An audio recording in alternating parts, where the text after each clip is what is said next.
இந்த விநாயகர் உனக்கு ஒரு விஷயத்த சொல்றார். யானை நம்ம கிட்ட பிச்சை கேட்குங்க, கையை நீட்டி நீட்டி பிச்சை கேட்கும். ஆனா இதுவும் யானை தான், இதுகிட்ட நாம பிச்சை கேட்போம். அப்படித்தானே? நாம கேட்கறோம்ல, அது நமக்கு கொடுக்குது இல்ல. வெளியில இருக்கிற யானை நம்ம கிட்ட பிச்சை வாங்குது. ஒரே காரணம் தான், யானைன்னா மதம் பிடிக்கும். மதம் பிடிச்சா அது உலகத்தை அழிச்சிரும். அந்த மதத்தை அடக்கிறதுக்குன்னு ஒரு ஆயுதம் இருக்கு, அதுக்கு பேர் அங்குசம். பிச்சை எடுக்கிற யானை தன் பலவீனத்தை அடக்கக்கூடிய ஆயுதத்தை பாகன் கையில் கொடுத்திருக்கிறது. இந்த யானை தன் கையிலேயே வைத்திருக்கிறது.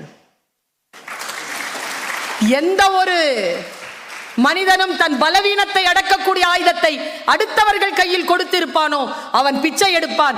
எவன் ஒருவன் தன் கையிலேயே வைத்திருப்பானோ அவன் அடுத்தவர்களுக்கு பிச்சை போடுகின்ற அளவிற்கு கடவுளாக உயர்வான் என்று விநாயக தத்துவம் நமக்கு சொல்லி நிற்கிறது.